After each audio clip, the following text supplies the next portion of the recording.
ভিডিওর শুরুতে যা দেখতে পাচ্ছেন তা চট্টগ্রাম সি বিচের অংশবিশেষ। আশা করি আমার ভিডিওটি আপনাদের ভালো লাগবে। হ্যালো বন্ধুরা, চট্টগ্রাম সি বিচে আপনাদের স্বাগতম। সি বিচ বা বঙ্গোপসাগর টানা কয়েকদিন বৃষ্টি ও বন্যার কারণে উত্তাল, তাই দর্শনার্থীদের উপস্থিতি ছিল হাতে গোনা। সবাই যার যার মতো করে সমুদ্রের ঢেউ দেখতে ব্যস্ত।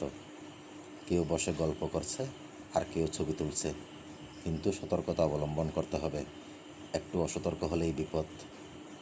দূর দূরান্ত থেকে দর্শনার্থীরা এখানে ছুটে আসেন সাগরের টানে, সবাই সাগরের ঢেউ উপভোগ করবে বলে।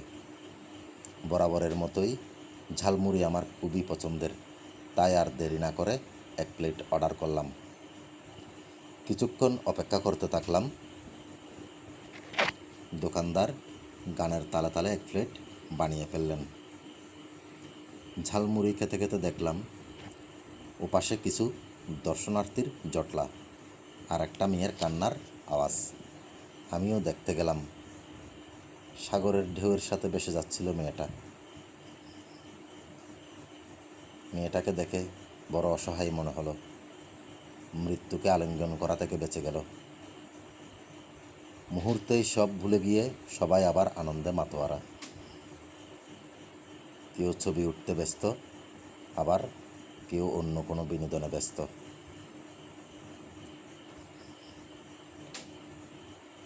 পরন্ত বিকেলের বিশাল সমুদ্রের গর্ভে হারিয়ে যাওয়া সূর্যের দৃশ্য আজ দেখা হলো না। আকাশ মেঘলা বলে, হাঁটার জন্য বড় ওয়াকওয়ে, বসার জন্য সবুজ নীল ও গাঢ় নীল করা পাথরের ব্লক, সব মিলিয়ে মনোমুগ্ধকর পরিবেশ। দেখতে চমৎকার লাগছে। এখানে সিটি কর্পোরেশনের উদ্যোগে বিভিন্ন ফুল গাছ ও ঝাউ গাছের নার্সারি করা হলেও সৌন্দর্য বর্ধনের জন্য অযত্ন অবহেলায় ঝাউ গাছ আছে, কিন্তু ফুল গাছ নেই। এটা হচ্ছে উপরের ওয়াকওয়ে, যেখানে দোকানিরা বিভিন্ন ধরনের স্টল খুলে দর্শনার্থীদের অপেক্ষায় আছে। সবার জন্য নৌকা, নাগরদোলা, ঘোড়া, প্লেনও ট্রেনের রাইড আছে, কিন্তু ঝিনুকের মালাও আছে, বিভিন্ন ধরনের আচার, বাচ্চাদের খেলনা। আমি চেষ্টা করছি আপনাদের দেখানোর। দক্ষিণ পাশের কিছু অংশ ফাঁকা হওয়ায় খুব সুন্দর দেখাচ্ছে। মালাই চা শরীরের ক্লান্তি আর অবসাদ দূর করে। ওয়াকওয়ে থেকে সমুদ্রটা খুব সুন্দর দেখাচ্ছে। দর্শনার্থী কম হওয়ায় ছোট ছোট রেস্তোরাঁগুলো অলস সময় কাটাচ্ছে। কিন্তু সাবধান এই ধরনের রেস্তোরাঁ থেকে। সাবধান কেন বললাম সেটা বুঝে নেবেন।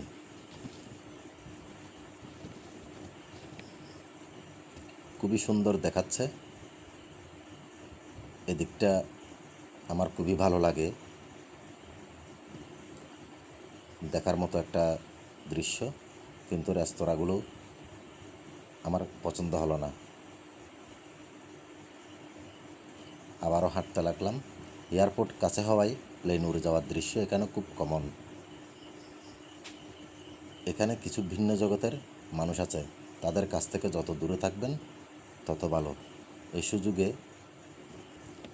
আরও একবার ভিডিওর সামনে আমি।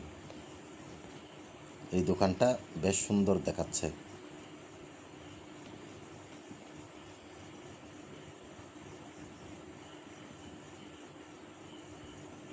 খুব সুন্দর করে দোকানটি সাজানো হয়েছে।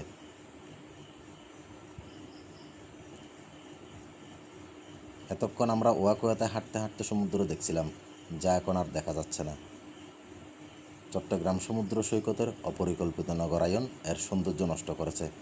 যত্রতত্র গড়ে ওঠা স্থাপনা, পর্যটকদের ফেলা চিপসের প্যাকেট ও প্লাস্টিকের বোতল পরিবেশকে দূষিত করেছে। এছাড়াও আছে হকারদের উপদ্রব। আমার যাওয়ার সময় হয়ে গেছে। আমার ভিডিওটা ভালো লাগলে লাইক, কমেন্ট, শেয়ার করে পাশে থাকবেন। দেখা হবে অন্য কোনো ভিডিওতে। ধন্যবাদ সবাইকে আমার ভিডিওটি দেখার জন্য।